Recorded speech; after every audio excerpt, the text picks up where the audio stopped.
Tenía que abrirlo con...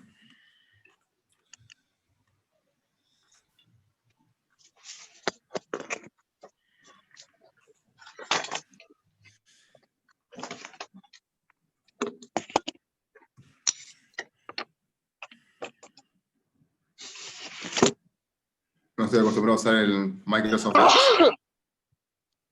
Salud. ¿F11 era o F9? F11. ¿Cómo? No, ya está. Sí, Te hago decime. una preguntita. Auscultaciones sería el reemplazo de tratamiento de suelos 3, ¿no? Exacto, sí.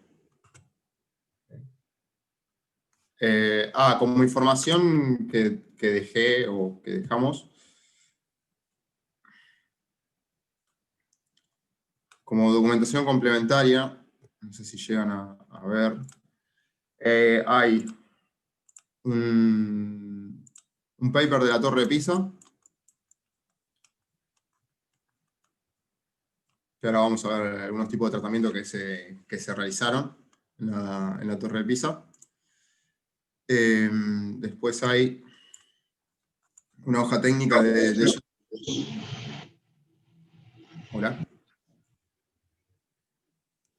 Hay una hoja técnica de jet grouting de la empresa Keller, que es británica.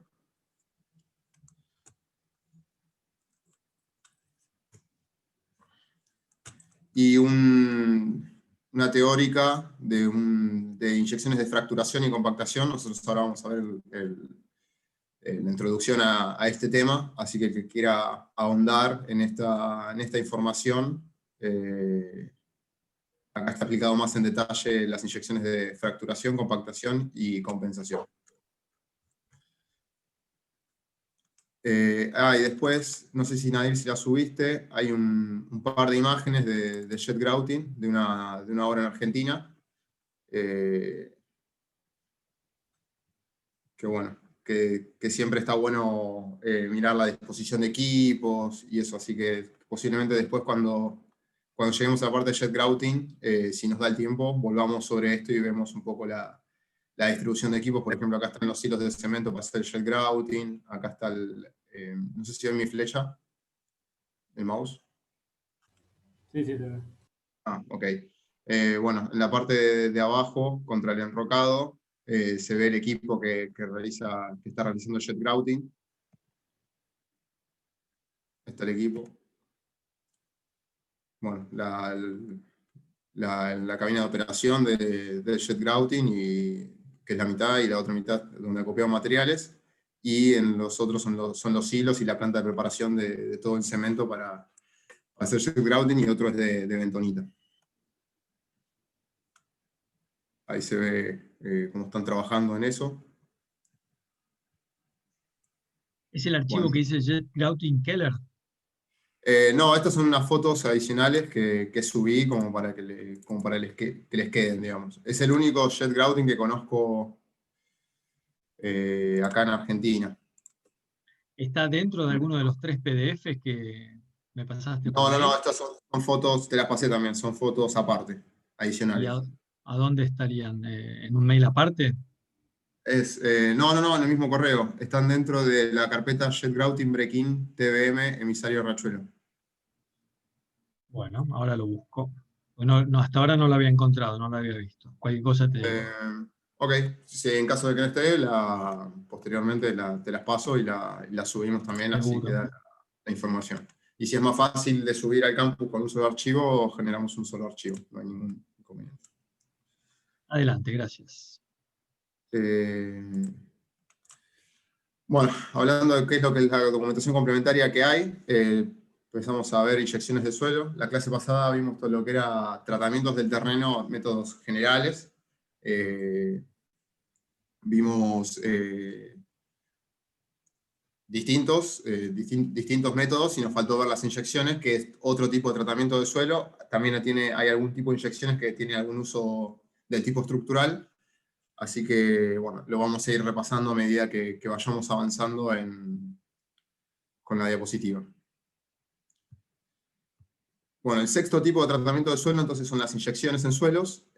Vamos a ver principalmente las inyecciones en suelo. Lo que es inyecciones en roca, hay dos tipos, que son las inyecciones de consolidación y las de impermeabilización. Esto no vamos a estudiarlas en la materia, pero bueno, está bueno que sepan que existe. Creo que algo se da en obras hidráulicas, si mal no recuerdo.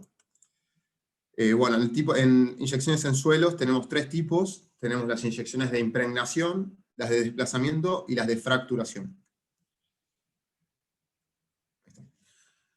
El primer tipo de impregnación, como su nombre lo indica, impregna en la arena. Ahora vamos a ver cómo se compone esta mezcla y cuál es la diferencia con las otras en su metodología constructiva. La inyección rellena los huecos sin alterar el terreno. La segunda, las inyecciones de compactación, el bulbo inyectado desplaza el terreno circundante. Al desplazarlo, al igual que como vimos como por ejemplo con la compactación dinámica en la clase anterior, al generar una compactación o una vibración muy grande, una carga dinámica muy grande, el terreno circundante se desplaza y se compacta. Y la de fracturación, la inyección abre y rellena las fisuras desplazando el terreno. Aparte de todo este tipo de inyecciones está el jet grouting, que es un tipo de inyección particular. Bueno, continuamos. Entonces, ¿cuál es el objetivo de las inyecciones? Reducir la permeabilidad del terreno, es decir, por ejemplo, si necesitamos lograr una estructura hidráulica, impermeable hidráulicamente, de esta forma vamos a lograr la permeabilidad del terreno e incrementar la resistencia del terreno.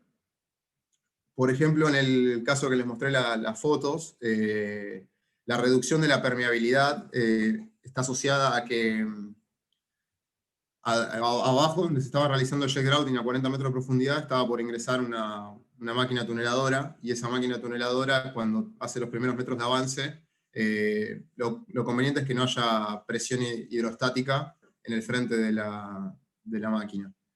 Al necesitar eso, digamos, y que la permeabilidad sea baja o muy baja, en nuestro caso no logramos que sea totalmente baja,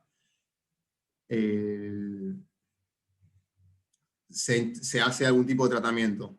Uno de los tipos de tratamiento que pueden existir, si en el caso del suelo en donde se va a excavar es muy permeable, es el jet grouting para asegurar la excavación en los primeros momentos.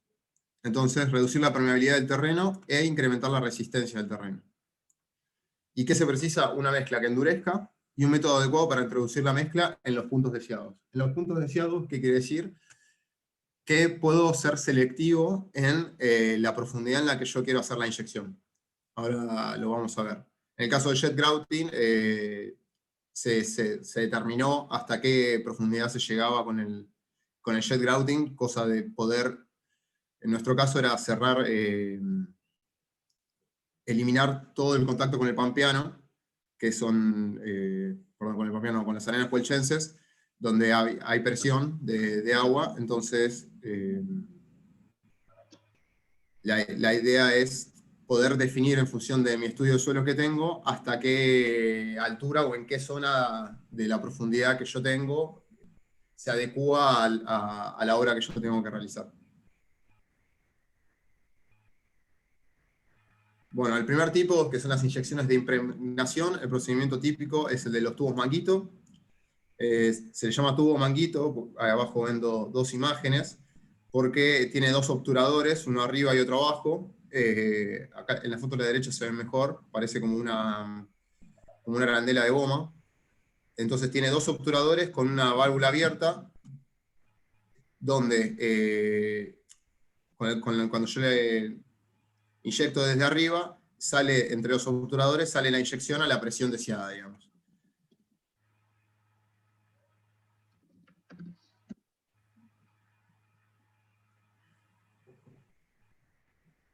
Bueno, este es el método más clásico de las inyecciones, donde no hay desplazamiento ni rotura del terreno, y se utiliza para impermeabilizar y consolidar el terreno. Las mezclas empleadas se seleccionan en función de la porosidad y del diámetro de los huecos.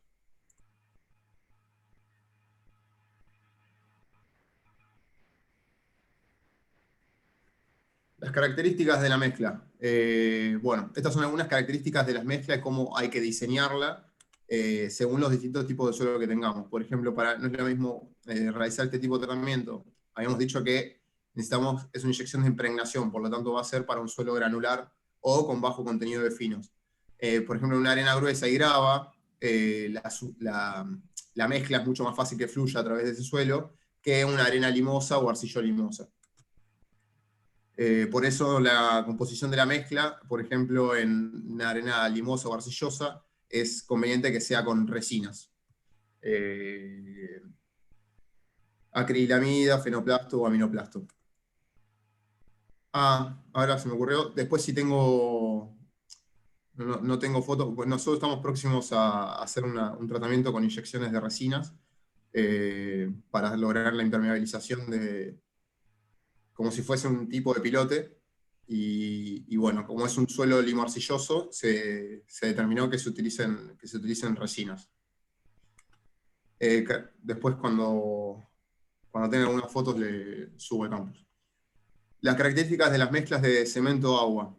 Deben ensayarse en laboratorio y en obra la densidad, el porcentaje de sedimentación, el tiempo de paso por el cono de Marsh, el tiempo de inicio de fraguado, la resistencia a la compresión simple, y acá hay valores teóricos en kilos por centímetro cuadrado de resistencia, que es para cuando necesito lograr un efecto de impregnación o un efecto de consolidación. En lo que sería el cálculo del volumen a inyectar, esto es muy importante a la hora de garantizar el suministro de materiales. Acá igual generalmente no hay problemas en caso de que haya una falla de la planta que suministra el mortero, por ejemplo. Se puede cortar el tratamiento, no hay afectaciones mayores. Se repara la planta y se continúa. Entonces el volumen de la mezcla a inyectar sería el volumen de la zona a tratar por el porcentaje de porosidad del suelo, un factor de llenado de los huecos, que es de 0,85 a 1, y eso multiplicado por 1 más la pérdida de la mezcla en los bordes de la zona a tratar, que son valores teóricos que van de 0,05 a 0,15. Acá hay algunos valores de porosidad en función de algunos tipos de suelo. Silty sand, gravel, y bueno, acá hay distintos tipos de suelos descritos con sus coeficientes de uniformidad y sus diámetros efectivos. Bueno, ¿cómo diseñaría el tratamiento? Cuando nosotros diseñamos el tratamiento hay que tener en cuenta varios puntos. El primero es el alcance de la inyección, es decir, si yo impregno en tal punto, ¿hasta dónde llega ese tratamiento? Entonces, el alcance de la inyección es en función del diámetro de los huecos, del tipo de mezcla empleada, de la presión y del tiempo. O sea, hasta dónde es el diámetro efectivo del tratamiento que yo estoy haciendo va a depender de estos 4 factores. El diseño es en función del objetivo a conseguir, ya lo hablamos, tanto sea impregnación como consolidación. Y normalmente, esto es muy común, deben hacerse fases primarias y secundarias en función de los resultados obtenidos. Vimos en la clase anterior que es muy normal hacer campos de prueba y regular la mezcla, e incluso hacer el tratamiento y volver a verificar que ese tratamiento haya sido realizado, esté conforme a la calidad que nosotros queremos. En caso de que no lo esté, obviamente tenemos que seguir realizando inyecciones, y este tipo de inyección permite volver a seguir impregnando ese suelo. Por ejemplo, vamos a ver en inyecciones posteriores que en inyecciones de compactación, el bulbo que se genera obviamente no te permite volver a generar otra inyección en el mismo punto donde nosotros estábamos, pero la impregnación siempre puede ser mejor. Bueno, los criterios de CS para decir, listo, hasta acá llegamos, el tratamiento está de acuerdo a lo que nosotros tenemos como especificaciones, es cuando se produzca un movimiento en alguna estructura, Esto es muy importante, después lo voy a comentar brevemente en la ocultación. Siempre es muy importante cuando se realiza algún tipo de tratamiento que donde se realiza una intervención en el suelo, lograr tener controlado los movimientos que se pueden generar en estructuras aledañas. O en la estructura nuestra propia, por ejemplo. En el relleno de hueco la presión debe limitarse a la necesaria para producir la circulación de la mezcla. En inyecciones químicas se pueden llegar a presiones de 15 kilos por centímetro cuadrado para volúmenes y caudales de presión inferiores a 5 litros por minuto. Y cuando se alcanza el volumen de inyección máximo prefijado. Es decir, yo tenía un volumen de inyección permitido o previsto, y cuando ya lo alcancé, quiere decir que, en teoría, si el tratamiento está bien diseñado, debería haber logrado el efecto que yo estaba buscando. Bueno, este es el lector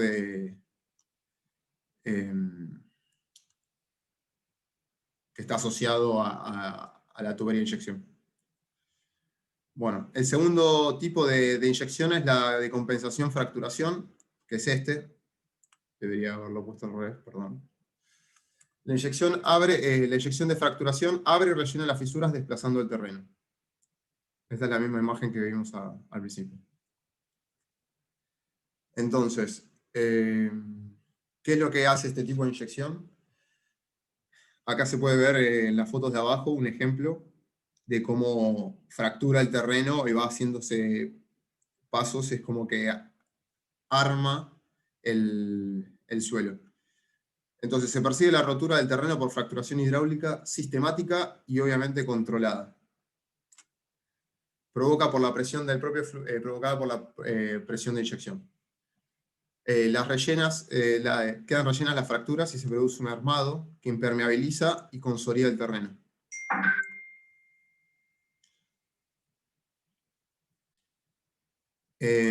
Bueno, esto está en línea con lo que les comentaba anteriormente. Puede producir levantamientos en construcciones existentes en el entorno de la inyección. Por eso es muy importante tener algún sistema de ocultación sobre nuestra propia obra y sobre construcciones aledañas. Obviamente produce un efecto de desplazamiento. Y el objetivo de estas inyecciones es mejorar el terreno y compensar asientos. Es decir, por ejemplo, si tenemos una zapata aislada superficial cuyo asiento es mucho mayor que el resto de la fundación superficial, con este tipo de tratamiento se le puede hacer un tratamiento en particular a esa zapata de forma de compensar los asientos que ya se han producido y restituir la estructura a su condición original. Obviamente habrá que evaluar todos los daños que ya fueron producidos sobre la superestructura.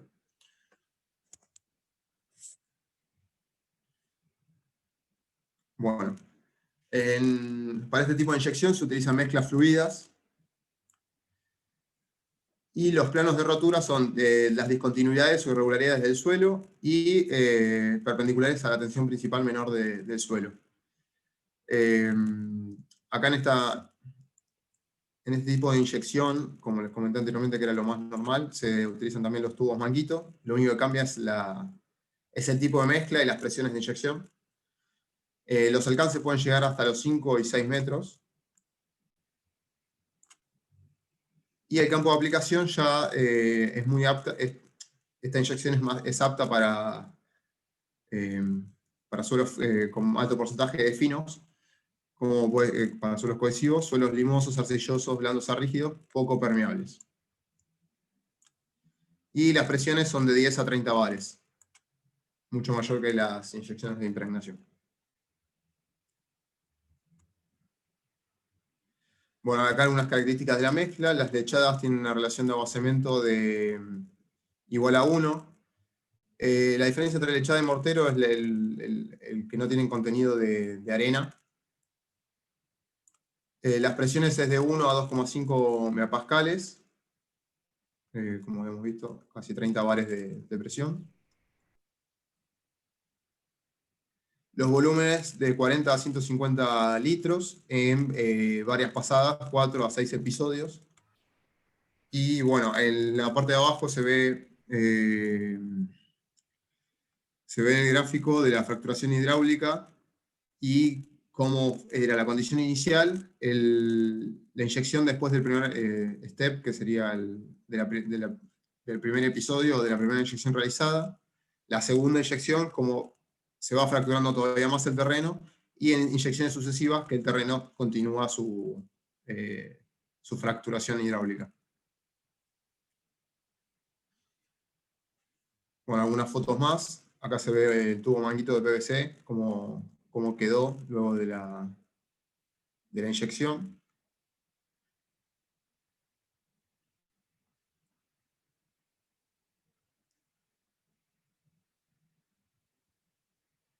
Bueno, acá imaginando que esta es una fundación superficial, por ejemplo, desde la zona de la izquierda se puede realizar con distintas pasadas las inyecciones y se puede ser selectivo en qué profundidades tengo mayor número de pasadas. Por ejemplo, en las profundidades, a más profundidad las pasadas fueron mayores.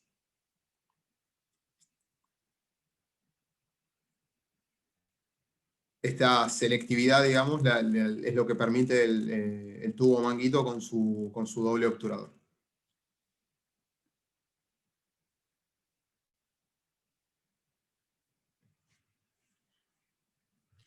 Bueno, acá hay un ejemplo del Metro de Londres. Bueno, el terreno relleno es gravas y la arcilla de Londres, que es bastante parecida a la arcilla azul, que es la formación paranaense, que está debajo del Puelchense. Acá en Buenos Aires, los tratamientos es la impermeabilización de las gravas y la compensación de asientos en las arcillas. Eso es el objetivo que se intentaba lograr con este tipo de tratamiento. Bueno, a la derecha se ve el pozo con la máquina que realiza la inyección en el fondo, y el tratamiento de la inyección es horizontal. En el dibujo de abajo a la izquierda se puede ver en la nueva estación de Westminster, donde hay un par de interferencias, seguramente es un conducto pluvial y algún conducto circular que lleva algún tipo de red de servicio, y la ubicación del Big Ben. Entonces, con los dos túneles que se estaban realizando, que son los grises, probablemente lo que se haya querido lograr es la impermeabilización de toda la zona superior para evitar tanto el asentamiento de las interferencias de los servicios existentes y de la torre del Big Ben. La compensación de asientos se realiza hay dos tipos de inyecciones realizadas, no sé si llegan a ver. La compensación de asientos, que son las inyecciones de fracturación, están realizadas en la arcilla esta, que es un suelo muy compacto, y en lo que ya sería en la zona de gravas, por encima de la cota 94, hay realizado un tratamiento con inyecciones de impregnación para impermeabilizar la zona.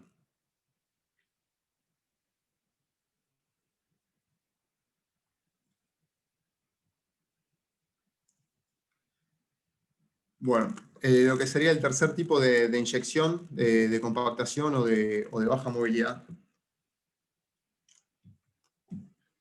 es la segunda, la que está en el centro. El bulbo inyectado desplaza el terreno circundante. Es decir, por volumen desplazado logra una compactación del terreno aledaño. La diferencia entre desplazamiento, compactación y baja movilidad es el tipo de mortero que se utiliza. Ahora más adelante lo vamos a ver. Entonces es un bulbo de mortero seco y friccionante que se expande bajo presión, desplazando el terreno circundante. Estos son los gráficos tomados de Geodis, que es una empresa también europea que realiza este tipo de tratamiento. Bueno, lo que sería suelos granulares, arenas y gravas, es aplicable esta metodología. Siempre que cuando seleccionamos un tipo de tratamiento o evaluamos distintos tratamientos, el primer filtro va a ser siempre qué tipo de efecto quiero lograr yo en ese tipo de suelo, y el tipo de suelo en donde yo quiero lograr ese efecto. Y eso me va a reducir por lo menos a la mitad la cantidad de alternativas de tratamiento que uno puede llegar a aplicar. Bueno, la mezcla, como dije anteriormente, es un mortero seco, las presiones van entre 15 y 30 bares, y los volúmenes de 0,5 metros cúbicos por metro.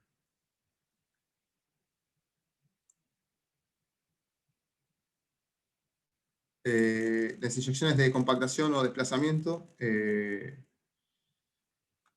tienen la mezcla, esto por el asentamiento de la mezcla, depende de qué tan seco es.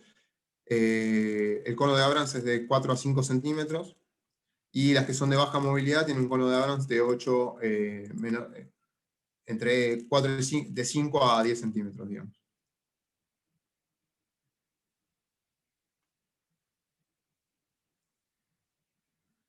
Bueno, ¿cuál es el objetivo de este tipo de inyección? Mejorar el terreno por densificación y armado. Este sirve como configuración de elementos estructurales columnas, o sea, puede permitir la transmisión de cargas. En tratamientos de terrenos karstificados, los terrenos karstificados son terrenos solubles, en los que esto es un tipo de terreno metaestable, como comenté la clase anterior, y el terreno karstificado en realidad es un tipo de terreno soluble que está formado por rocas de origen calcáreo. Entonces puede ser que haya grandes cavernas, digamos, en la zona en la que se quiere realizar el tratamiento, y justamente por la solubilidad del suelo y la existencia de agua en la zona. Levantamientos controlados del terreno, compensar asientos, y un efecto de homogeneización por mayor mejora en tramos más débiles. Este tipo de inyección es muy importante cuando se quiere hacer excavaciones con tunelera en roca, por ejemplo, ya que a veces cuando hay espacios vacíos, para que la tunelera avance le tiene que dar soporte a la máquina, y si hay un espacio vacío muy grande donde está excavando, la misma no tiene soporte para poder seguir avanzando. Entonces, la forma de poder lograr este efecto se conoce como atrapamiento de las TBM. Hay muchas máquinas que tienen incluido inyecciones en el frente de excavación para poder ir rellenando los espacios vacíos que en suelos kársticos van dejando.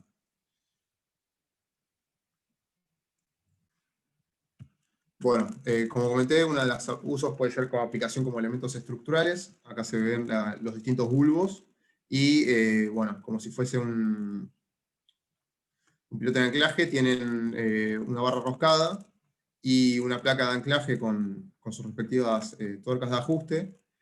Por lo tanto, te queda un micropilote realizado con inyecciones de compactación o desplazamiento.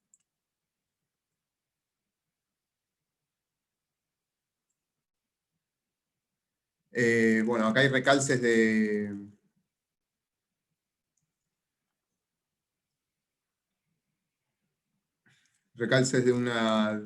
una pila,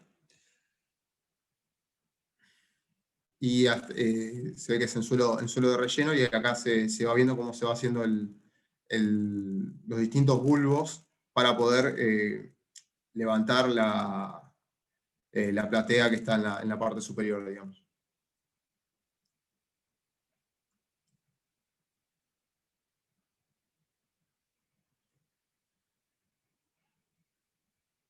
Bueno, en lo que respecta a compensación de asientos, por ejemplo, como bien saben, cuando se produce una excavación, se produce todo un perfil de asentamientos que se compensa desde que uno empieza la excavación hasta determinada cantidad de metros detrás del frente de excavación.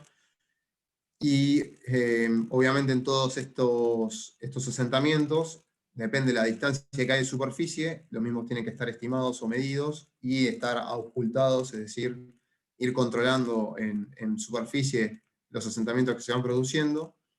Y en caso de que ya esté predefinido que se van a producir asentamientos por encima de los admisibles para que las estructuras superiores se den cuenta, por decirlo en criollo, del efecto este, obviamente hay que diseñar un tratamiento que se vaya realizando automáticamente después de haber realizado la excavación.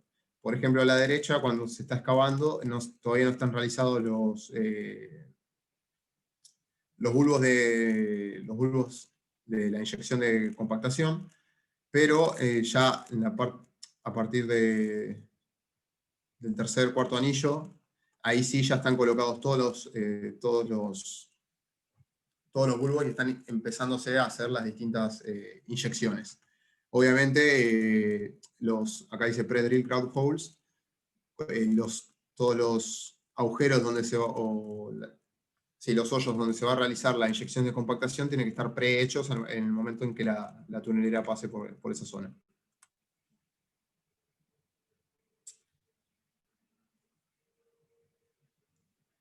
Bueno, lo mismo para esta imagen. Por eso no solamente hay que pensar en los asentamientos que se producen en los edificios, sino también en que, por ejemplo, la cañería esta de servicios o una ruta pueden producirse determinados asentamientos durante alguna excavación que uno esté realizando, y eso hay que tenerlo controlado, obviamente, porque un asentamiento por debajo del admisible en una cañería de servicio puede dejar a la misma fuera de funcionamiento. Y puede ser algún sistema de agua potable o cloacal, por ejemplo, o simplemente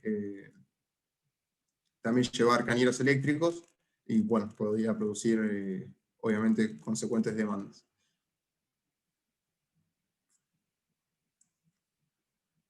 Bueno, esto es un poco lo que les comenté de los terrenos kársticos, que pueden producirse chimeneas en este tipo de terrenos, y bueno, en caso de producirse, la forma de rellenarlos más sencilla, digamos, es mediante inyecciones de compactación.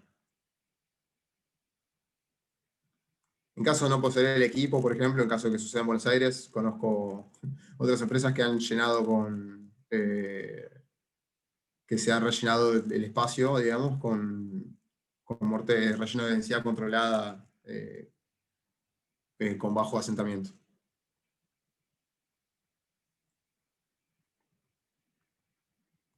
Bueno, acá se ve el mortero seco inyectado, cómo fue rellenando la cavidad que se hizo en la karstificación.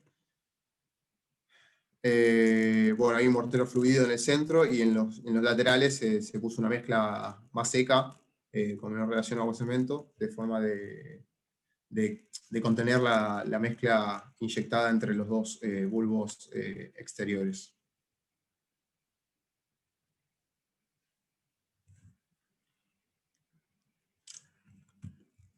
Bueno, la la planta para realizar este tipo de tratamiento pueden ser mallas triangulares o cuadradas de 3x3, y se pueden realizar primarias, secundarias y terciarias, intercaladas en función de los objetivos fijados.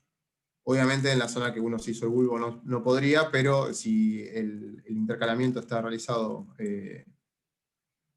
geométricamente correctamente, de forma correcta, se podría sobreinyectar en la misma zona, digamos. Bueno, acá se puede ver la bomba de inyección, la tubería de perforación de la inyección, los distintos bulbos de mortero. Acá hay como si fuese una zapata, y acá se puede ver que la zapata está apoyada en el suelo de relleno, y en la zona del estrato blando, esta zapata seguramente tuvo un asentamiento mayor al previsto, o ya estaba previsto que lo tenga, y de todas formas eligieron realizar una zapata.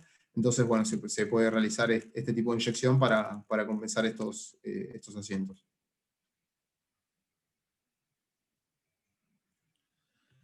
¿Cómo se realiza la perforación? Bueno, la perforación puede ser a rotación, con tubería de perforación, inyección, con una coronal en el extremo.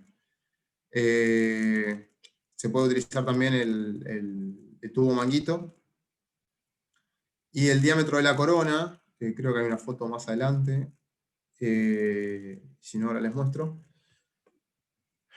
La relación del diámetro de la corona y el diámetro externo de la tubería es 1,3, es decir que la corona es mucho más grande.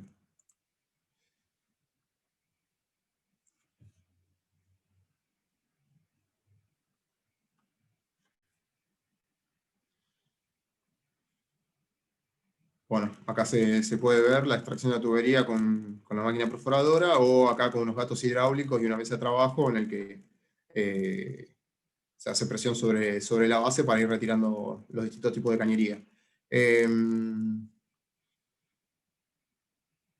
Para que la cañería se bloquee, se utiliza un sistema de bolitas cuando se pone una con la otra, digamos, de modo que la conexión de las cañerías sea impermeable. Tienen obviamente su gorring correspondiente, pero como uno las hinca en un sentido y las retira en el otro, cuando desenchufa la espiga enchufe de la junta, tiene un sistema de traba para poder extraerla en el otro sentido.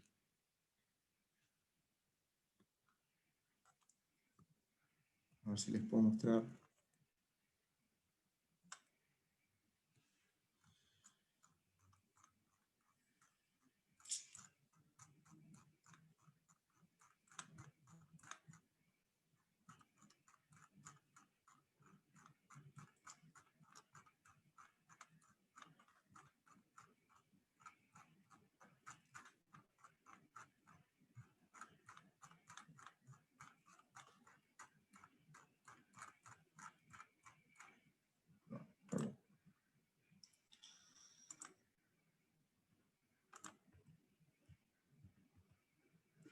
Ahí se puede ver un ejemplo de corona, como el diámetro es mayor que el diámetro del cañero.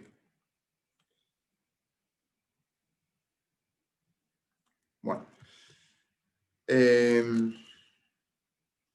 Inyección autoobturable en retirada por tramos de 30 a 60 centímetros. Se inyecta mortero seco hasta cumplir criterios de rechazo prefijados. Lo vamos a ver más adelante. Movimientos en superficie producidos por el desplazamiento y en consecuencia una mejora del terreno circundante. Volúmenes mínimos de mortero en zonas sin cavidades.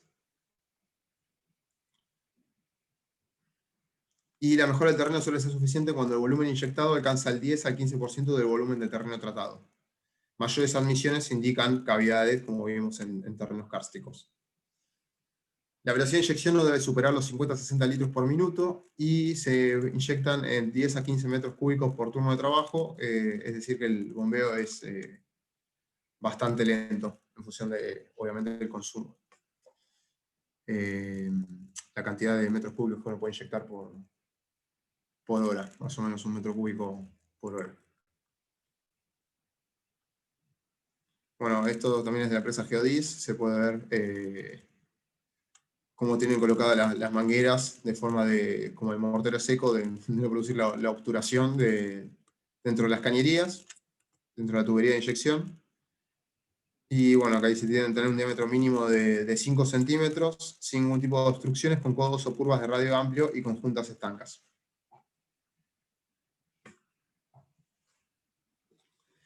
Los criterios de rechazo de este tipo de inyección es cuando se producen movimientos de la estructura. Esto es para cualquier cosa que hagamos, no solamente para las inyecciones. Se registran presiones mayores a 40 bares a profundidades menos de 15 metros, o presiones mayores a 60 bares a profundidades mayores a 15 metros. Para inyectar un caudal mínimo. El objeto es evitar la rotura del terreno, porque si no ya estaríamos en una inyección de fracturación. Se alcanzan los volúmenes de inyección máximos prefijados.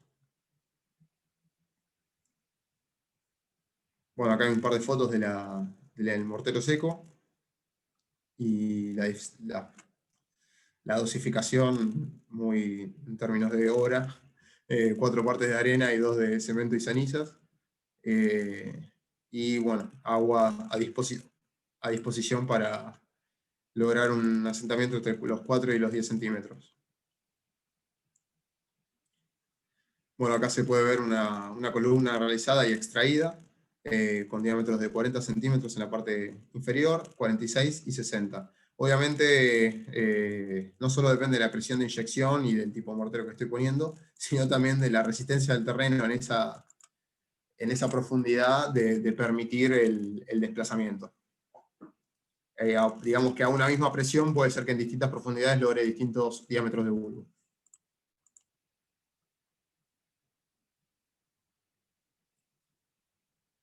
De la misma forma que vimos con la compactación dinámica,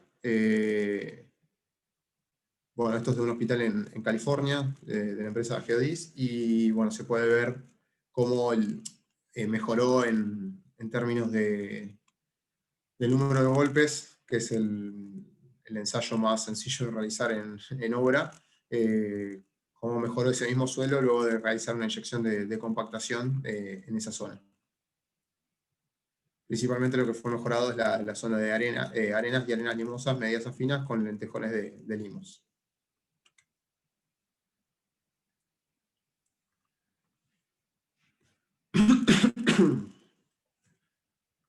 Bueno, hasta acá lo que serían los tres tipos de inyecciones que vimos, que serían las de impregnación, las de fracturación y las de compactación.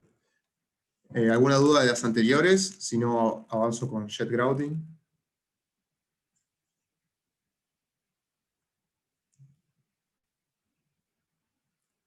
Avanzo.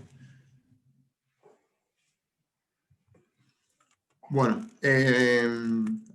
a la derecha se puede ver una foto del jet grouting, y bueno, a la izquierda también hay otra foto de las columnas ya realizadas con el jet grouting. Es la sustitución parcial y mezclado del terreno con cemento por medio de la inyección de lechada agua-cemento a muy alta velocidad, por eso el nombre de jet, porque también es inyectado a alta presión, a través de pequeñas toberas laterales, mientras se sube y rota con velocidad controlada el varillaje de perforación.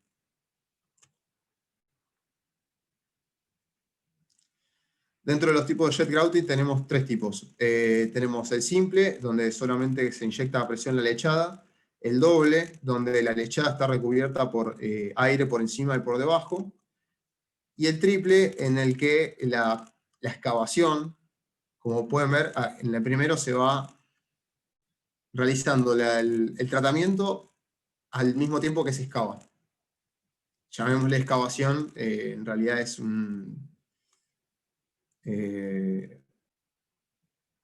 es un agrandamiento de la sección donde está el varillaje, ¿no?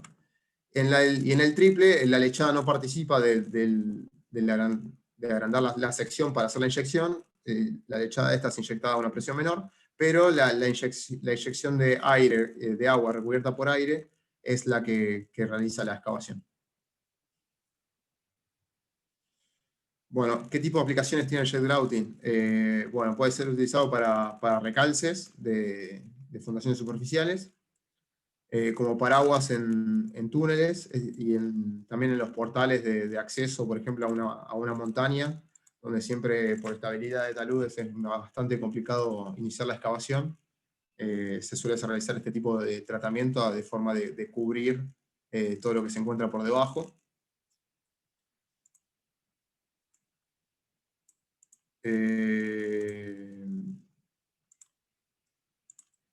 Bueno, el año pasado, por ejemplo, en la empresa que trabajo tuvieron un accidente en la línea M4 en Milán, y no habían realizado un tratamiento con paraguas en una conexión entre galerías, y bueno, hubo un desprendimiento del suelo de la parte superior y murió un supervisor de turno, digamos.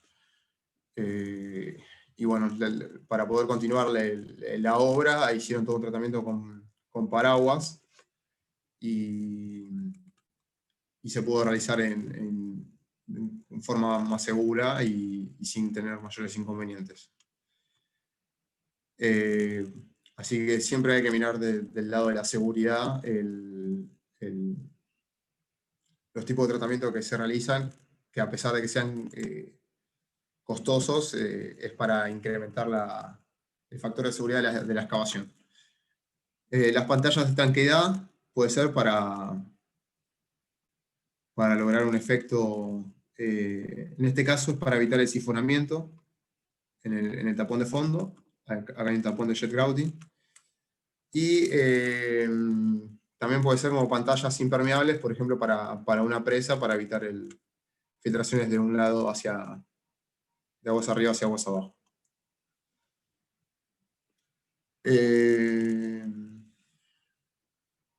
Bueno, acá hay más utilizaciones. Bueno, algo que permite el jet grouting es una rotación parcial. Es decir, por ejemplo, si yo tengo que sellar la impermeabilización la adjunta entre dos pantallas o entre dos tipos de excavaciones diferentes, se puede utilizar un jet grouting para realizar el sellado de esa junta. Y también como pantallas de protección para servicios y edificios, digamos, ante la excavación de un túnel. Esta rotación parcial en Argentina se ha utilizado, por ejemplo, para cuando uno se realiza un tablestacado en zonas cercanas a un muro colado, donde se hizo una excavación con muro colado, y lo que tiene el muro colado es que, por más de que esté bien hecho, tiene mucha tolerancia, o sea, tiene un desvío vertical generalmente, y ese desvío vertical impide que la tablestaca es que es lo explicado por Sebastián anterior, en una unidad anterior. La tablestaca es una pieza metálica fabricada en taller, por lo tanto sus medidas son perfectas, y impide justamente que sea hincada en proximidad a donde está el muro colado, que no solamente tiene un desvío vertical, que puede tener un desvío en este sentido, hacia donde está el piloto de jet grouting, sino que también tiene, como está realizado en suelo y el hormigón se va realizando una vez realizada la excavación, o depende del tipo de maquinaria, puede llegar a tener algún tipo de tetón que sobresale, impide la colocación de tal estaca. Entonces el cierre ese, de forma de poder trabajar seguro en el recinto, se realiza con jet grouting con rotación parcial.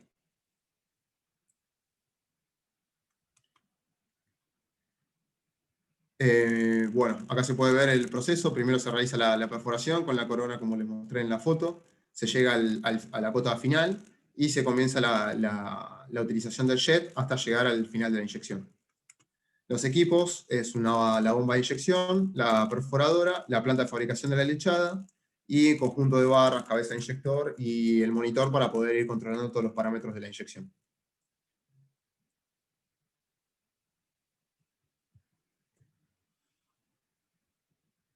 Bueno, acá está la cabeza con la corona, la máquina de excavación. Y la que hace de izaje de esa corona después cuando realiza cuando sube con el jet. Abajo una distribución por ejemplo del silo, bueno, esto lo vimos, la mezcladora, el mixer, donde mezcla con agua el cemento del silo, o también puede haber bentonita y también se utiliza con bentonita. Una bomba de inyección y la perforadora, que es la que está acá sostenida por la perforadora que sostiene todo el varillaje de perforación. Bueno, a la derecha una de las fotos que vimos. Esto es en el sistema Riachuelo, en el emisario.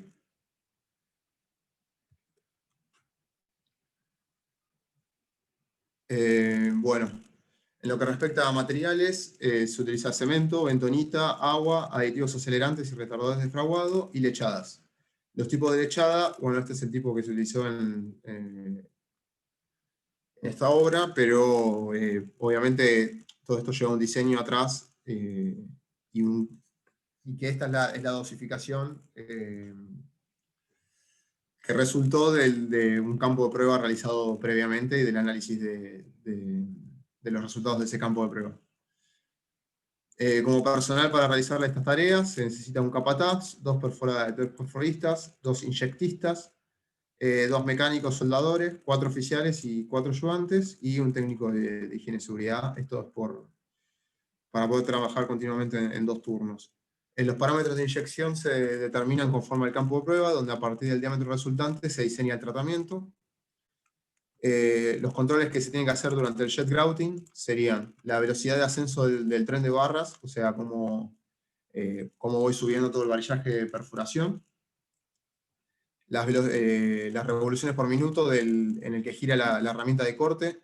Estos datos generalmente me determinan el pasaje entre un estrato de suelo y otro, la presión de eyección de la lechada, el caudal de esa inyección, todo esto se mide con el monitor del sistema de inyección, el volumen total de la lechada inyectada en el tramo, el tiempo de inyección de la lechada, la presión de aire inyectado, la profundidad y la longitud del tramo tratado, y el desvío en la perforación, que esto es con un inclinómetro. Bueno, esto es un tipo de tratamiento realizado que realizó la empresa Trevi para hacer el ingreso de una tuneladora. Acá está 5,20 metros, es el diámetro de la tuneladora. Cuando tenía que ingresar tenía que tener esta zona impermeable, entonces se diseñó un tratamiento para que, fíjense que casi el doble está por fuera de la zona en la que debía ser tratado, a modo de asegurar la zona del tratamiento. Y el diámetro de cada columna fue de 1,8 metros y la separación de 1,15 metros, y todas las fueron realizadas a 3 bolillos. En este tipo de tratamiento se puede hacer, obviamente, la superposición y logra un efecto de casi generar un bloque casi perfecto. Obviamente el jet, cuando encuentra resistencia en otra inyección ya realizada, no lo vuelve a inyectar ahí, sino que inyecta el espacio vacío que quedó en el medio.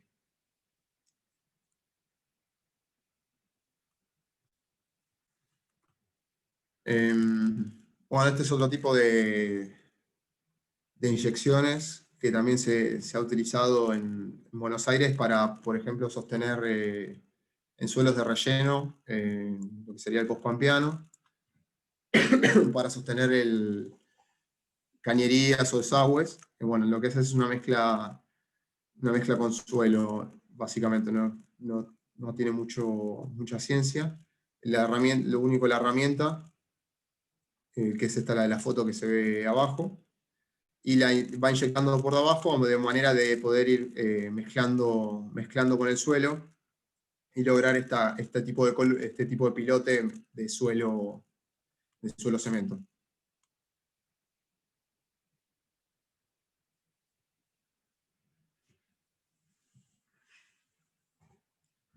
Bueno.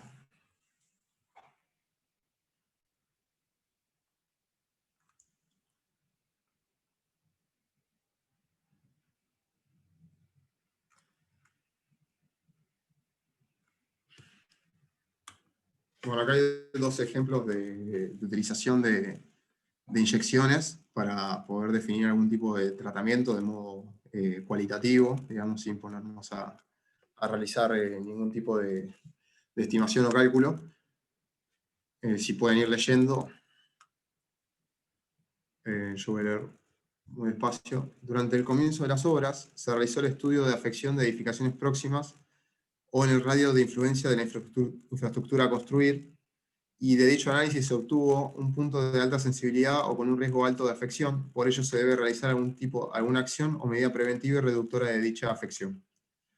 Las características de la obra y del edificio son: lo que se ve con línea roja es un túnel construido con una EPB. Una EPB es una tuneladora de diámetro 9,4 metros. La distancia máxima desde el túnel a construir el edificio es menor a un diámetro del túnel. Acá está la distancia, menor a un diámetro, y el edificio está en esta esquina. El edificio tiene 8 plantas en superficie, más 2 sótanos inferiores en la cota de la calle.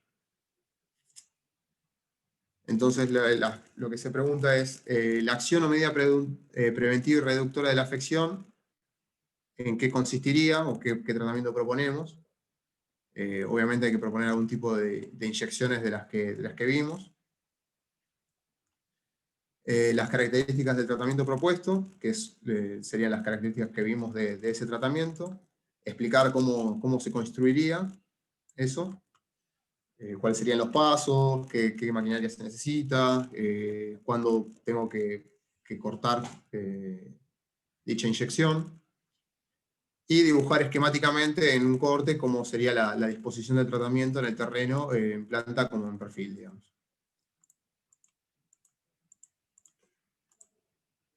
Bueno. ¿Alguna duda con el enunciado?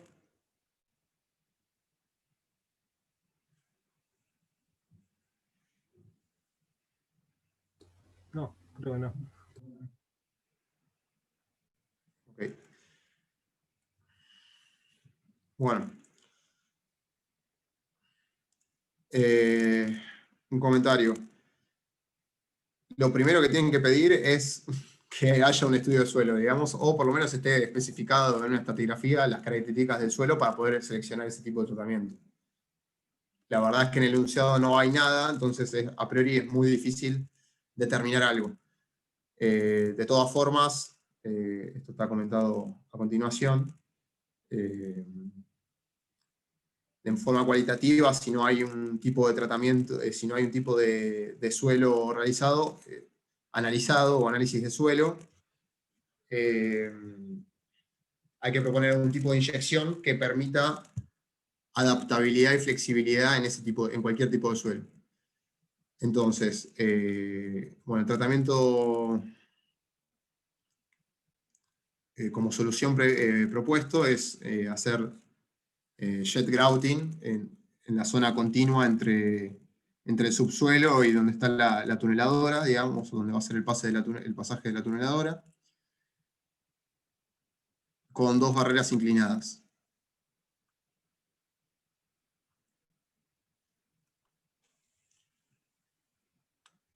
También hay que averiguar cómo está fundado este tipo de edificio, porque no es lo mismo tener que realizar algún tipo de tratamiento para contenerlas, si el mismo está fundado con muros de contención y una platea, o tiene zapatas superficiales, o está fundado con pilotes. El tipo de tratamiento que yo proponga no solo depende de mi obra, sino también depende de la obra que yo quiero proteger.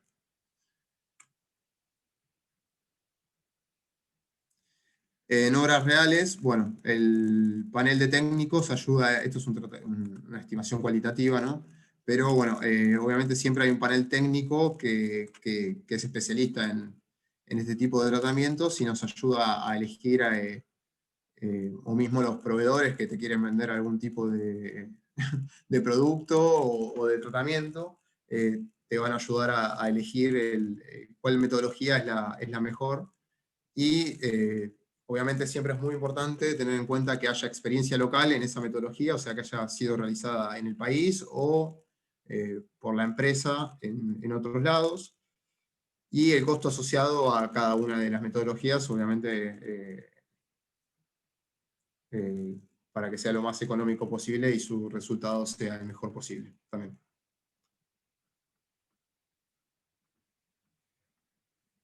Bueno, pasando a un segundo ejemplo. Bueno, si pueden leer, en este caso sí hay un perfil estratigráfico de la zona de trabajo.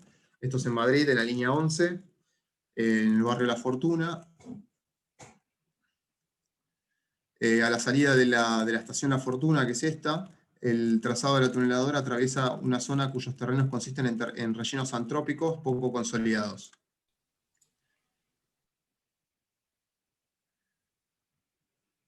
¿Es necesaria alguna actuación de índole geotécnica? Justificar la respuesta.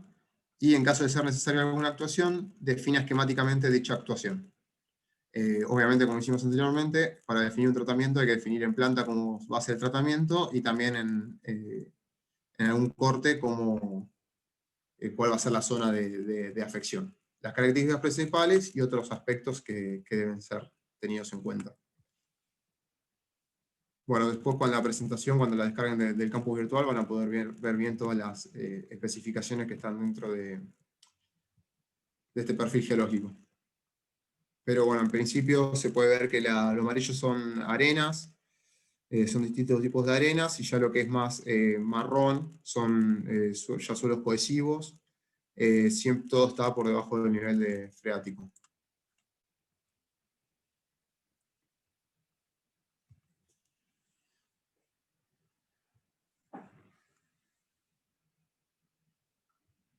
Bueno, ¿Alguna consulta hasta acá? ¿O vemos algunas consideraciones en base al enunciado para poder fundamentar una respuesta en función de toda la teoría que vimos?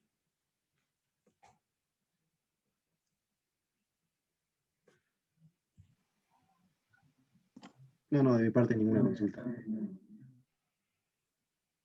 Ok. Bueno, consideraciones previas. Es un parque, por lo que no habría casas próximas o edificaciones próximas que puedan ser afectadas y puedan cerrarse hasta que finalice la construcción del túnel en la zona esa. Se considera que las casas o edificios de la zona quedan fuera de la cubeta de asentamientos. Como se puede ver, a la salida de la estación La Fortuna es toda esta zona. Obviamente no es lo mismo proponer un tratamiento si el túnel pasara por donde está todo urbanizado que por el medio de la plaza. Es un caso de poco recubrimiento, un diámetro, y encima de ese recubrimiento es una zona de relleno antrópico y de suelos aluviales, por lo tanto seguramente se van a producir asentamientos, que es toda esta zona. Un diámetro parece poco, pero la tuneladora era de 10 metros, así que es bastante. La sustitución del suelo es probable y se lo puede agregar cal para hacer un tratamiento de mejora. Este tratamiento suele ser muy caro. Esto lo vimos como sustitución de suelo en la clase anterior, que era un tratamiento del terreno aplicable. Obviamente, para algún pavimento, al realizar algún desmonte, es factible, pero para sacar el suelo de 10 metros, excavar los 10 metros, colocar suelo que tenga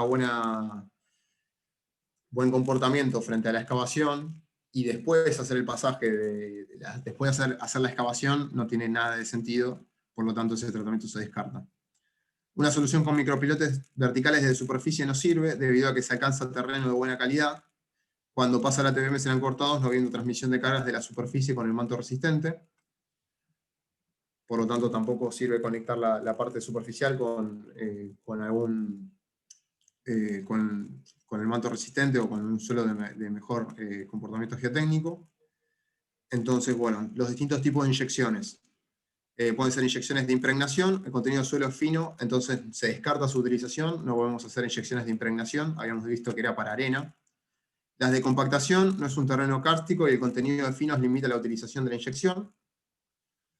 Y las de fracturación es aplicable a suelos cohesivos, produciendo una mejora en la compactación. Entonces, analizando todo, o sea, sabiendo conceptualmente y cualitativamente cómo se comporta cada tipo de tratamiento,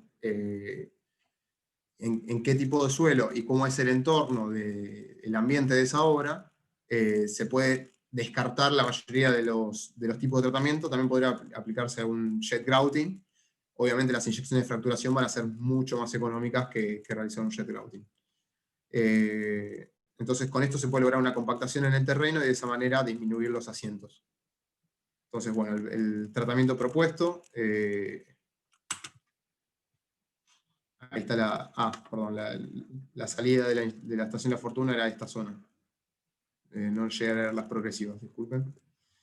Así que es esta zona en la que hay que hacer el tratamiento, y bueno, estas es las inyecciones propuestas para realizar hasta llegar obviamente al manto resistente. Y obviamente como son inyecciones de fracturación realizadas con mortero, no hay ningún inconveniente en el pasaje posterior de la tuneladora, entonces se puede construir sin problemas. Y sería una solución apta. Bueno, cualquier duda que tengan de este tipo de inyecciones, o eso me la pueden comentar ahora, o me pueden mandar algún correo, o le comentan a Sebastián, a disposición. Bueno, esto es lo que sería todo por inyecciones. O sea, ya vimos todos los tratamientos. Ahora voy a comentar muy brevemente el tema de auscultación. Si tienen alguna duda sobre esto.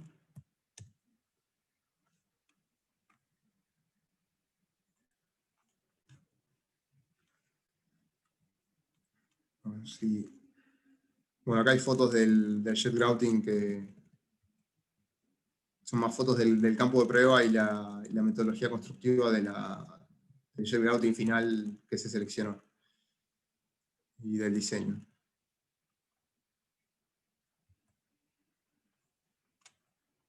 hasta la planta de preparación, de la derechada.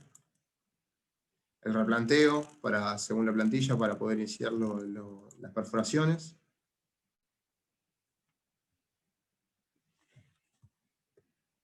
Algunos parámetros del seteo de equipo de inyección. Este era una inyección triple, tenía agua, aire y... perdón, doble. Agua no tiene. Tenía aire y cemento.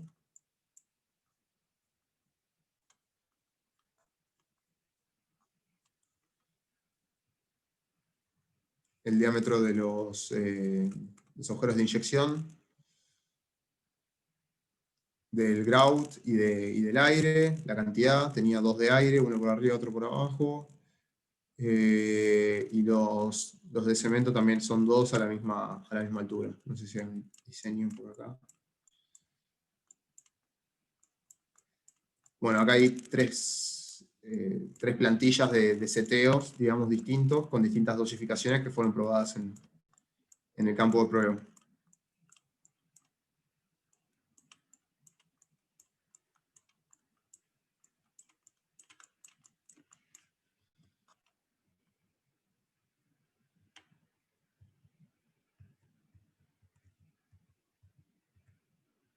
Okay.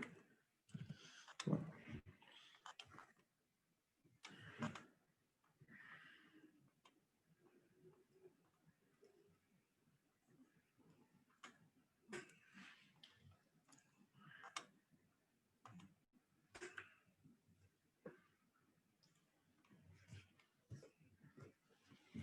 Bueno, lo que respecta a auscultación, lo voy a comentar brevemente, les queda la presentación para que la tengan.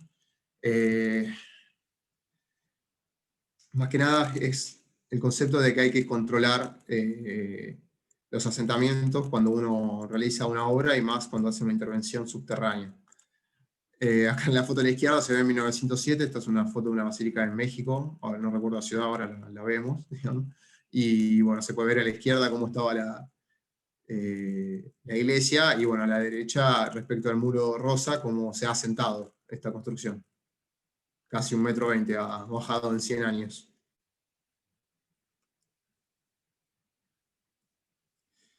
Bueno, esto lo dividí en 3 partes. La evaluación del riesgo de daños en edificios.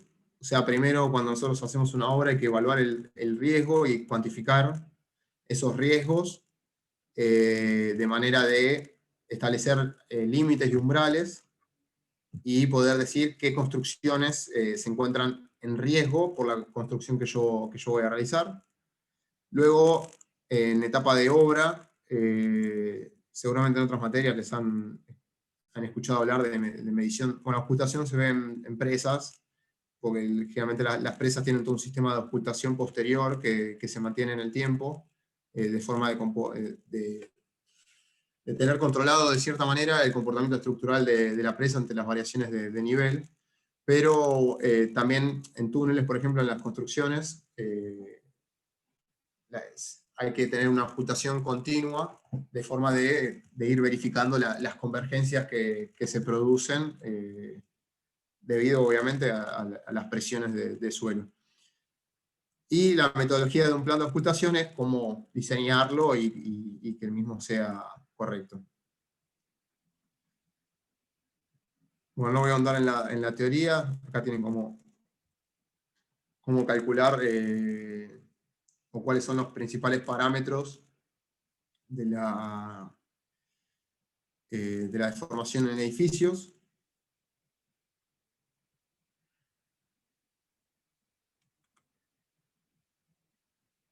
Acá las 2 fotos que les comenté anteriormente, con el asentamiento que se produjo.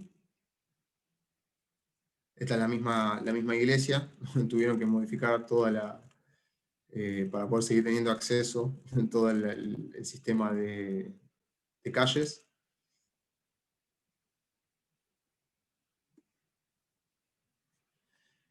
Bueno, esto es muy importante. El daño en los edificios se corresponde con la distorsión angular, y se establecen que los daños comienzan en relaciones mayores a 1/300 y los daños estructurales en 1/150. Se recomienda, en forma cualitativa, que no se supere el 1/500 de la deformación angular.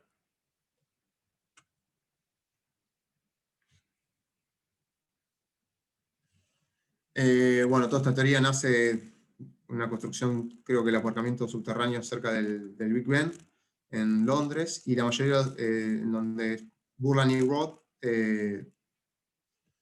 descubren que la mayoría de los daños se producen por deformaciones a tracción.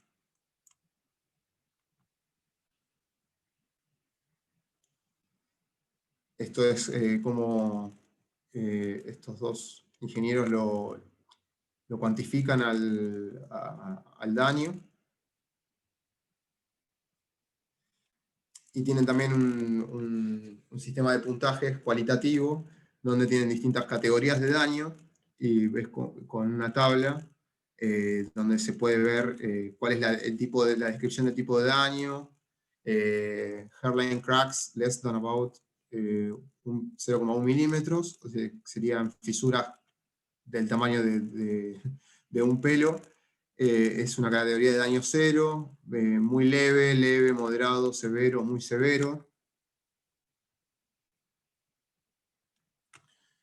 Y está basada en la facilidad de reparación, no en el ancho de fisuras. O sea, en qué tan fácil es reparar una estructura luego de tener el daño. ¿Por qué eso? Porque muchas veces no importa que o sea, salvo que sea un daño estructural, digamos, pero si es un daño estético, obviamente por eso hay que tenerlo contemplado o estimado. Obviamente no se permiten ni daños de estabilidad ni daños de servicio, pero lo que sería un daño estético, que son las categorías 0, 1 y 2, quizás es factible dejar que se produzcan esos daños estéticos y luego realizar reparaciones antes de evitar este daño estético y gastar o invertir una fortuna en algún tipo de tratamiento de suelo cuando se puede ir y reparar el revoque que fue dañado, por ejemplo.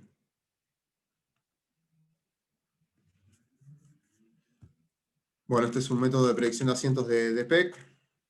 Se los dejo para que lo vean después.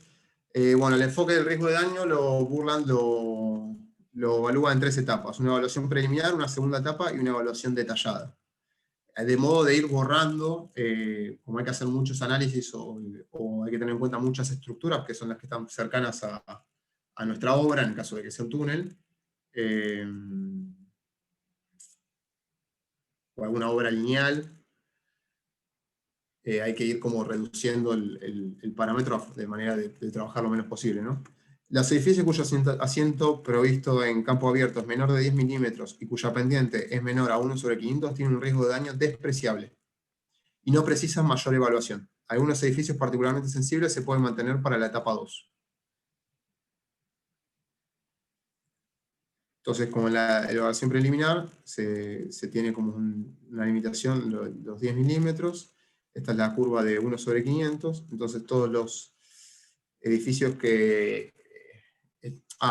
en abscisas está la distancia a la excavación, y en ordenadas negativas, digamos, el asentamiento en milímetros.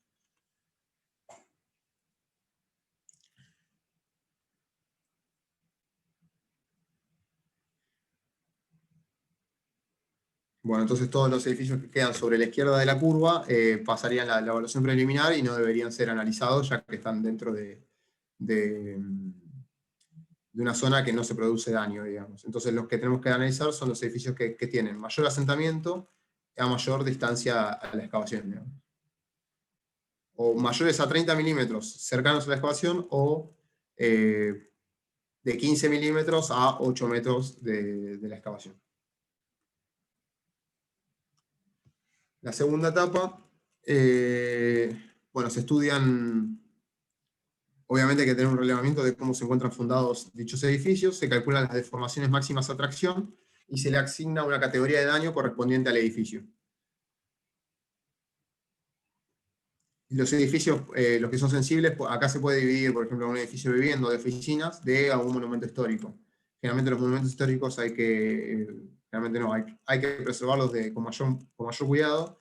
Entonces, por más de que caiga una categoría inferior, hay que poner mayor énfasis sobre este tipo de estructura.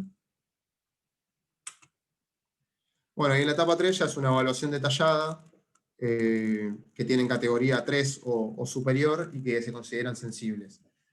Estos edificios son objeto de una inspección detallada donde se determina su tipología estructural, su estado de conservación, no solamente cuando está fundado, y sus características de cimentación. Se estudia la influencia de la rigidez del edificio, y los edificios que caigan dentro de la categoría de daño mayor de 2 pueden ser objeto de medidas correctoras. Entonces, si luego de hacer una evaluación detallada y el edificio cae dentro de la categoría, tiene una categoría de daño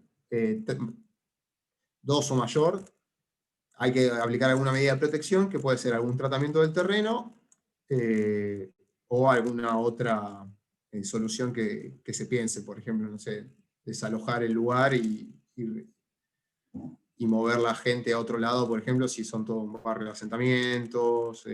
Bueno, hay distintas alternativas. Bueno, otro procedimiento alternativo podría ser por áreas de influencia. Por ejemplo, a ver, bueno, la obra de Paseo del Bajo la conocen todos. Por ejemplo, todas las obras que estaban dentro de 1,5 veces, o sea, medidos en horizontal, desde el borde del muro colado que se realizó para hacer las pantallas, hacia afuera, según 1,5 veces la profundidad de eso, suponiendo que tiene 20 metros, por ejemplo, todos los edificios que están dentro de 30 metros hacia la derecha y hacia la izquierda de la zanja realizada, hay que obviamente analizar cada uno en forma particular. En el caso de túneles son 45 grados desde el punto más bajo del túnel, y bueno, realizar un inventario e inspección de edificios dentro del área con un registro notarial. Eso quiere decir tener un registro verídico y firmado por el escribano del estado real de la construcción, ¿no?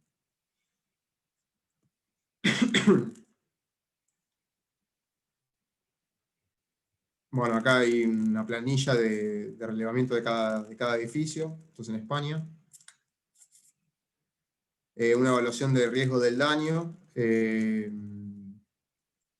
y cuál es su sensibilidad según el tipo de estructura y cómo es su cimentación.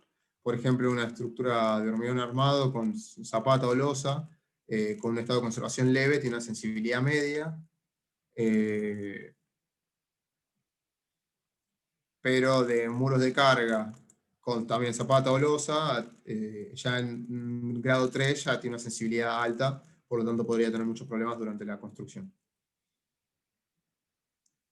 Bueno, acá hay algunos asentamientos admisibles, distorsión angular y deformación horizontal unitaria, para que tengan los valores de referencia según los tipos de estructura. Obviamente acá también hay tuberías de servicios. Tuberías de gas se las divide de las de no gas, obviamente por su riesgo en la afectación y alguna explosión que puedan llegar a producir.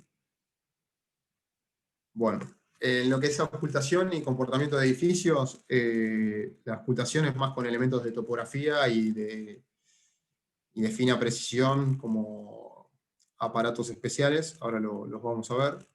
La principal finalidad de la instrumentación es verificar la evaluación de riesgo de daño, que la evaluación de riesgo de daño sea correcta y comprobar que los edificios siempre permanecen en categoría de daño 2. En categoría de daño 2 era el estético. La instrumentación debe cubrir calibración de los cálculos de asientos sin influencia de los edificios, medidas de los asientos y asientos diferenciales en edificios, medidas del giro de los edificios, la deformación horizontal de tracción y obviamente tener controlado el nivel freático. Los instrumentos más comunes son los clinómetros, fisurómetros, piezómetros, y bueno, hitos de nivelación, con esos que sería cualquier tipo de nivelación convencional de topografía para poder ir midiendo los asentamientos respecto a un punto fijo en el que no tenga asentamientos, ¿no? Bueno, acá hay algún hito de nivelación, obviamente, con los puntos pre-tomados previo a la realización de la obra, de forma de poder compararlos con la evaluación posterior. Bueno, los niveles automáticos, con los que se mide eso. Las miras, ¿no? Esto todo de topografía, teodolitos, estaciones totales.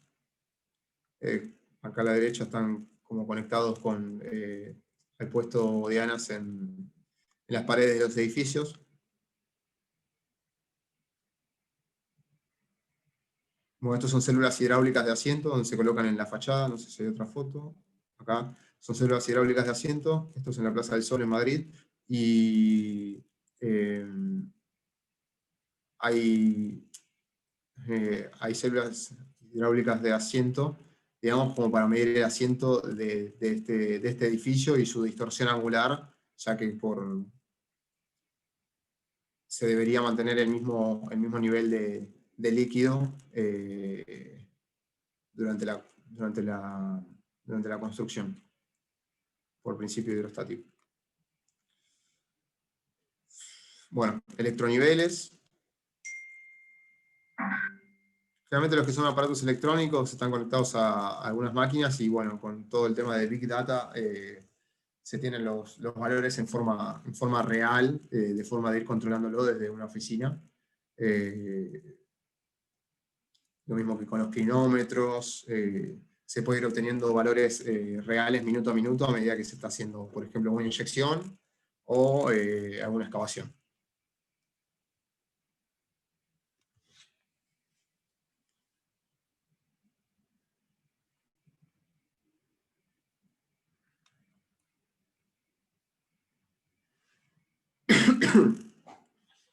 Bueno, acá hay fisurómetros.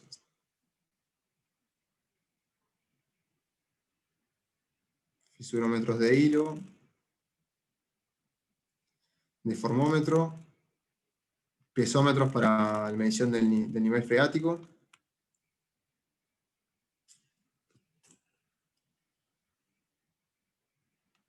Lo mismo, en este caso es como para medir la presión cuando está muy en profundidad, no es el caso de Buenos Aires, afortunadamente. Bueno, y como metodología del plan de ocultación, hay que definir una zonificación de control, seleccionar los instrumentos que se van a utilizar, ubicar los instrumentos y la cantidad, definir los umbrales de control, es decir, si estoy midiendo tal lectura, bueno, esa lectura está dentro de lo correcto, entonces está todo bien, pero pasando los 30 milímetros ya hay un umbral de riesgo, digamos, entonces ahí se definen uno de emergencia u otro con mayor riesgo en el que hay que aplicar distintas medidas de mitigación o de acción en caso de que eso suceda.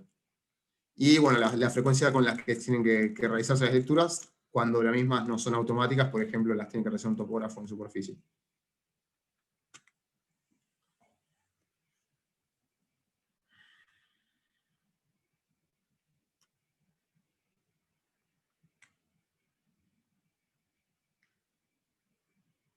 Esto es la zonificación, cuando yo divido, por ejemplo, en la zona amarilla tengo que tener mucho más cuidado, entonces en la zona ámbar tengo que tener un control medio, procedimientos constructivos normales, instrumentación y frecuencia de lecturas medias. O sea, defino cómo voy a medir y cómo voy a trabajar en los distintos tipos de zonas que yo defino según en base al riesgo geotécnico que existe.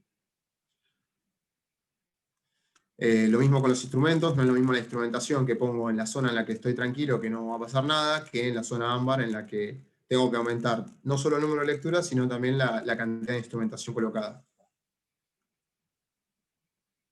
Bueno, acá hay una distribución de instrumentos, acá hay hitos de nivelación, por ejemplo, una sección transversal al pasaje de un túnel.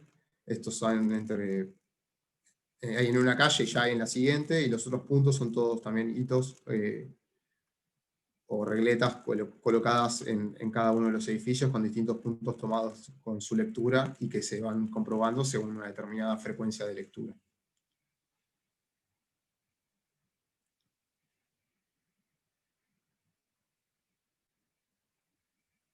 Bueno, cuando estoy bien, digamos, cuando estoy menor del 75% de la estimada, digamos, cuando estoy entre el 75 y el 125% estoy en cuidado, digamos, y cuando ya lo que yo medí está por debajo del 125%, tengo que tener mucho cuidado porque puede haber algún error en la estimación, digamos. Bueno, por ejemplo, no sé, en la ejecución de pantallas, la frecuencia, estas son las frecuencias de lecturas. En caso de que sea una zona roja, tengo que tomar tres lecturas semanales y el preciómetro en forma semanal. Cuando estoy excavando dentro, la lectura tiene que ser diaria. Y lo mismo cuando estoy ejecutando la losa de fondo. En el caso de un túnel, también según las profundidades, la distancia del frente del túnel, según a mayor distancia son menores las lecturas que tengo que hacer, pero por ejemplo cuando ya me acerco, o donde se está haciendo la excavación, por ejemplo, tengo que tomar 3 lecturas diarias con el piezómetro 2 veces en forma semanal.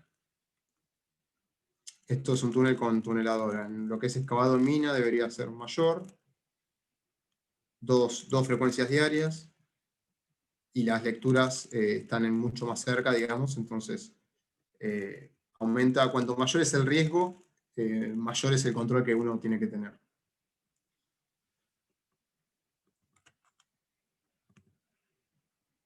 Bueno. Y eso es todo por auscultación.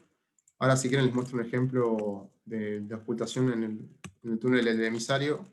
Denme un segundo que lo busco. ¿Alguna duda sobre auscultación?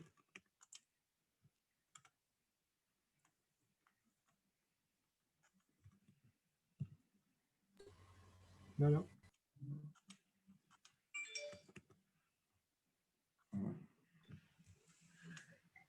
Vamos bien. Bueno. Si no hay dudas, no sé si es que no entendieron nada o que se entendió O los todo. dejaste sin palabras. Están agobiados los chicos. Perdón.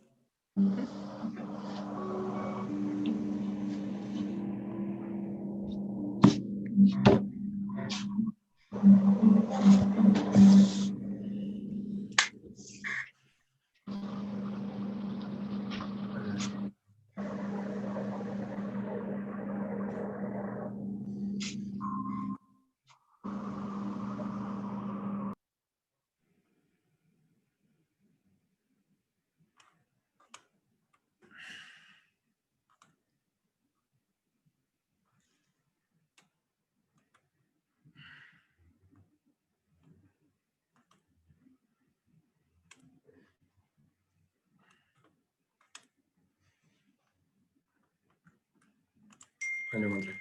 Listo, yo les muestro.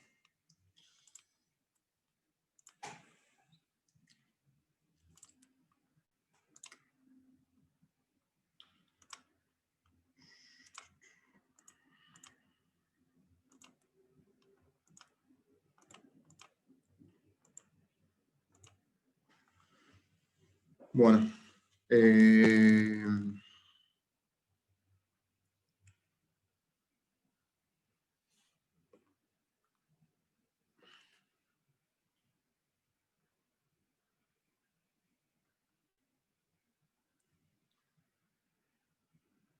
Bueno, acá se puede ver, por ejemplo, este es el túnel, y bueno, estos son dos secciones dos sistemas de convergencia, dos secciones de convergencia en realidad, que se miden en distintos puntos de secciones transversales, y bueno, tienen distintos clinómetros colocados. En este caso no se podía poner en la solera del túnel, digamos, por una cuestión operativa, pero bueno, se tomaron las medidas sobre lo que sería el hastial derecho, el derecho izquierdo y sobre la bóveda, con 5 clinómetros, de manera de poder, por una poligonal, tomar la deformación completa del túnel.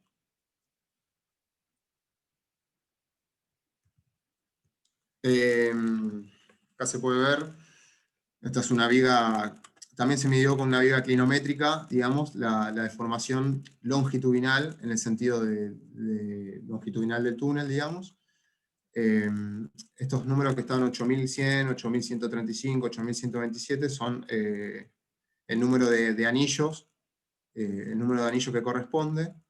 El número de anillos los anillos son conformados generalmente por una determinada cantidad de dovelas, digamos, que son elementos premoldeados, y bueno, es la forma de identificar acá sobre cuál se está midiendo la deformación.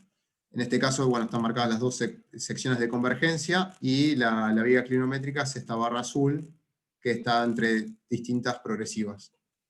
Esto amarillo que se ve es un equipo especial que está hincando algo desde adentro y realizando un empuje. Entonces lo que se intenta medir es el efecto que produce ese equipo sobre el túnel ya construido, o el sector de túnel ya construido. Bueno, estos son todos valores tomados del sistema que tiene la viga clinométrica.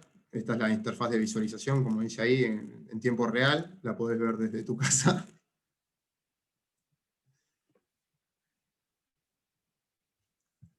Y bueno, se van midiendo las distintas variaciones de deformación en tiempo real a medida que se va realizando o la excavación o el empuje ese en particular que se estaba queriendo medir.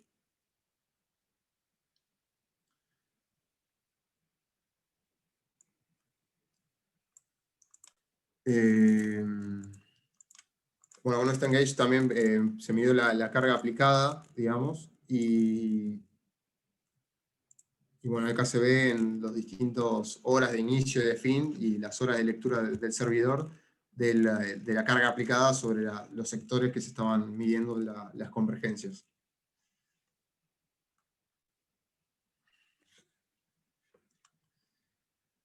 O sea, serían distintos escalones de carga, en los que va variando, digamos, el desplazamiento vertical en relativo a una determinada PK. El desplazamiento relativo sería a un punto suficientemente alejado, de forma de que ese no se vea afectado por los escalones de carga, y bueno, se ve cómo hay ascensos en el desplazamiento vertical a distintos escalones de carga. Por ejemplo, en 692 kN, el escalón es de 1,5 milímetros. Con un escalón de carga de 446 fue mayor y estuvo en los 2,5 milímetros. Obviamente son todos valores muy pequeños. Lo mismo en este, es una situación bastante similar. A ver si hay alguna foto, creo que sí, más al fondo. Bueno, obviamente después se corroboró con la convergencia, el diámetro horizontal y vertical, cuánto se redujo, digamos, los distintos puntos durante la excavación, y bueno, acá están los alargamientos y los acortamientos de esos diámetros. Y acá se ve cómo van variando, pero siempre todo dentro de 1 milímetro, de la línea de 1 milímetro. Acá llegó hasta 1,5 milímetros en el sector de convergencia número 2.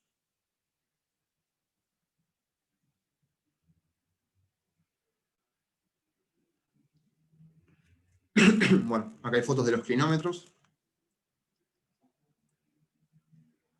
Esta es la viga de soporte, que tiene la viga, el bulón de fijación, el clinómetro y la ménsula. Y bueno, todos los datos sacados son los distintos escalones de carga y los valores medidos en distintos momentos, digamos, en cada una de las secciones de convergencia. Acá está colocada la viga clinométrica sobre el hastial izquierdo del túnel.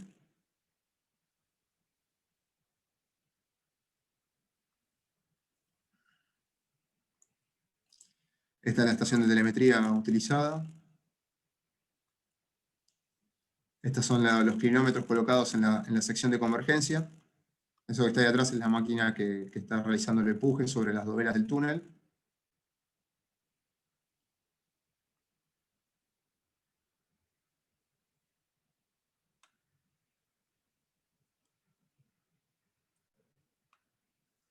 Bueno, eso son.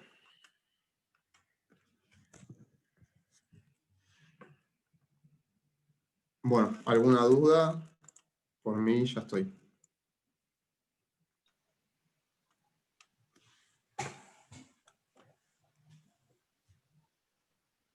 Bueno, Mati, muchas gracias.